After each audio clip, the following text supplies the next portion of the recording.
नमस्कार दोस्तों, आप सभी को धनतेरस की हार्दिक शुभकामनाएं। जय माँ लक्ष्मी। माता लक्ष्मी की कृपा आप सभी पर सदैव बनी रहे। क्या आप जानते हैं धनतेरस क्यों मनाया जाता है? इस दिन सोना, चांदी, बर्तन या झाड़ू खरीदने के पीछे क्या रहस्य है? मैं इस वीडियो में धनतेरस की सभी जानकारी आपके साथ शेयर करने वाला हूं, तो इस वीडियो को अंत तक जरूर देखिएगा। और अगर वीडियो अच्छा लगे तो वीडियो को लाइक कीजिएगा और चैनल को सब्सक्राइब जरूर कीजिएगा। मैं मनीष पांडे, मैं अपने चैनल पांडे 2.0 में आपका स्वागत करता हूं। दिवाली 5 दिनों तक मनाई जाती है, जिसमें दिवाली की शुरुआत धनतेरस के त्यौहार से ही होती है।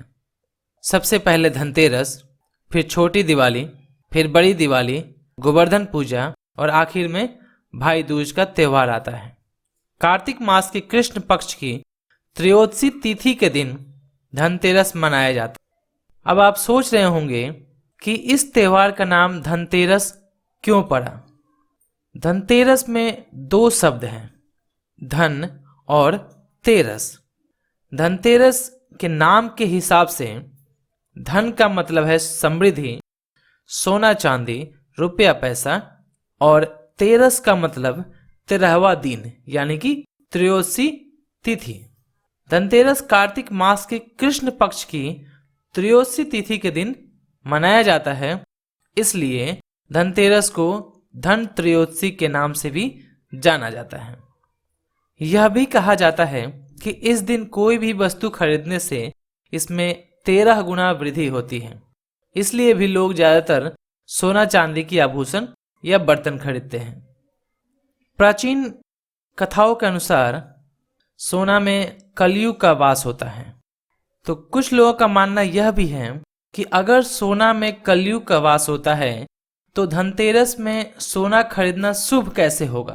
तो इसके बारे में मैं आपको बता दूं कि पीला रंग श्री कृष्ण भगवान को, यानी भगवान विष्णु का अवतार जो है, उनको प्रिय है, और सोने में भगवान विष्णु का वास होता है। अगर आप बुरे कर्मों से कमाए गए पैसों से सोना खरीदते हैं तो उसमें कलयुग का वास होता है, जो कि अशुभ होता है। और अगर आप अपने अच्छे कर्मों से कमाए गए पैसे से सोना खरीदते हैं तो उसमें भगवान विष्णु का वास होता है और यह शुभ माना जाता है। इसलिए आप धनतेरस के दिन सोना खरीद सकते हैं। लोगों की मान्यता यह भी है कि इस दिन जो भी सोना चांदी खरीदे वह किसी और को नहीं दे, उसे अपने पास ही रखें। धनतेरस के दिन भगवान धन्वंतरी, माता लक्ष्मी और धन के देवता कुबेर की पूजा की जाती है। इस दिन सोने चांदी के आभूषण या बर्तन खरीदना बहुत ही शुभ माना जाता है। अगर आप कुछ नया लेने की सोच रहे हैं, अगर आप जमीन खरीदने की सोच रहे हैं, कार खरीदने की सोच रहे हैं, या अपने पैसे को कहीं निवेश करना चाहते हैं या नया उद्योग शुरू करना चाहते हैं, तो धनतेरस के दिन आप उसकी शुरुआत कर सकते हैं। यह शुभ माना जाता है। अब आप सोच रहे होंगे कि धनतेरस के दिन सोने चांदी के आभूषण या बर्तन खरीदना क्यों शुभ माना जाता है। तो इसके पीछे भी एक कथा है कि जब समुद्र मंथन हो रहा था तो भगवान धन्वंतरी अमृत कलश लेकर प्रकट हुए थे। भगवान धन्वंतरी जब प्रकट हुए थे तो उनके हाथों में अमृत से भरा कलश था। भगवान धन्वंतरी चूंकि कलश लेकर प्रकट हुए थे, इसलिए धनतेरस के दिन बर्तन खरीदने की परंपरा है। और चूंकि कलश सोने चांदी से बना हुआ था, इसलिए धनतेरस के दिन सोने चांदी के आभूषण या कुछ लोग बर्तन भी खरीदते हैं। आप अपने सामर्थ्य और आवश्यकता अनुसार धनतेरस के दिन बर्तन, सोने चांदी के आभूषण, लक्ष्मी गणेश जी का सिक्का, लक्ष्मी गणेश जी की मूर्ति या झाड़ू खरीद सकते हैं।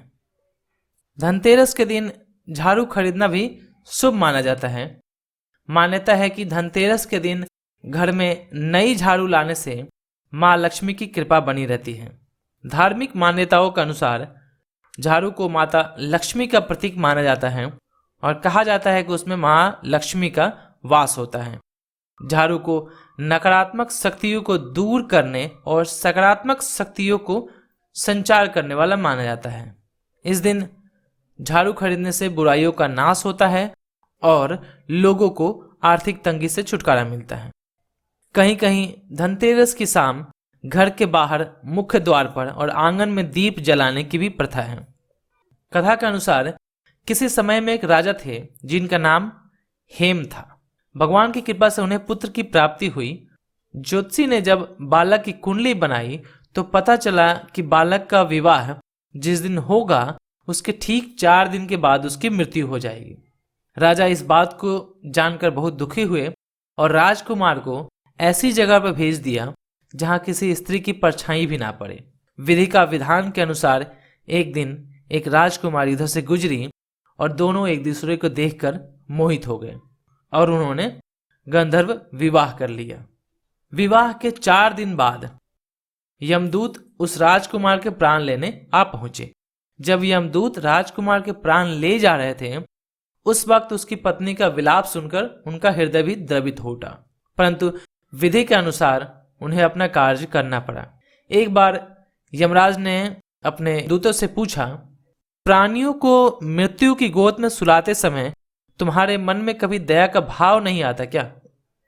दूतों ने यमराज के भय से पहले तो कहा कि वह अपना कर्तव्य निभाते हैं और उनकी आज्ञा का पालन करते हैं, परंतु जब यमराज ने दूतों के मन का भय दूर कर दिया तो उन्होंने कहा कि एक बार राजा हेम के पुत्र का प्राण लेते समय उसकी पत्नी का विलाप सुनकर हमारा हृदय भी पसीज गया, लेकिन विधि के विधान के अनुसार हम चाह कर भी कुछ न कर सके।